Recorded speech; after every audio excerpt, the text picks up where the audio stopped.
hasil daripada takhallaku bi akhlaqillah. Nah, guys, bersihan ku anjeun bimasya Allah. Salian Allah tabaraka taala kama qala ta'ala, qul ja'al haqq wa zahaqal batil innal batila kana zahuqa.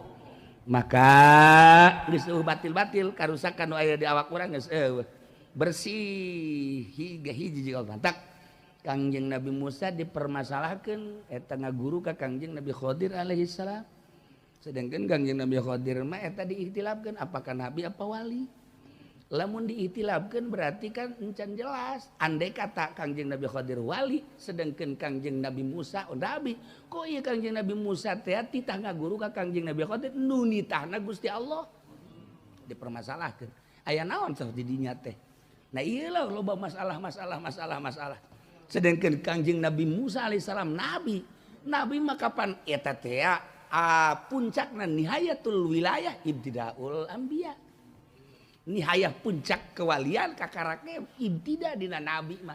Tapi Kangjeng Nabi Musa kita ngaguru ka Kangjeng Nabi Khadir alaihissalam, sedangkan Kangjeng Nabi Musa nabi encan kanyahoan ieu teh kakhawarikan Kangjeng Nabi Musa sebab encan tarung jeung Raja Firaun.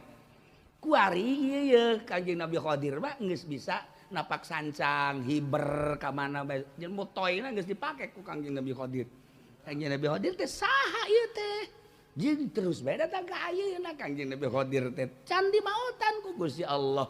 Ngadatangan ke setiap jelema anu dawamul wudu, ngadatangan ke jelema setiap anu di imahna eueuh pa kadaharan.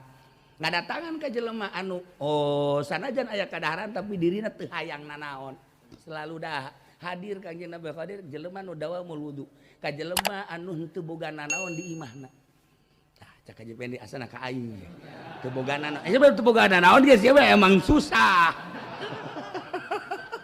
Teu aja. Aya mah ditampung. Ai dia mah mun aya dipicenan atawa teu hayang teu taaluk kana nanaon. Aya geus teh jang tamu los tas sia tamu aing mah teu hayang. Di dirina mah geus eueuh datang Kangjeng Nabi Khadir ka setiap jelema anu qalbuna seperti eta. Matak loba di urang teh nu kadatangan hidir. Loba hidir pondok. Iyalah Kangjeng Nabi Khadir alaihi salam. Saeutik Kangjeng Nabi Khadir di mana-mana. Urang kapanggih jeung jelema janggotna putih sapotong, hideung sapotong hiji.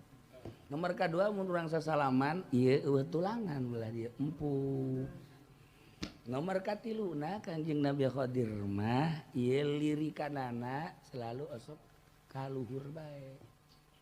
Iya Kangjeng Nabi tanda-tanda Kangjeng Nabi Khadir. Ya mun urang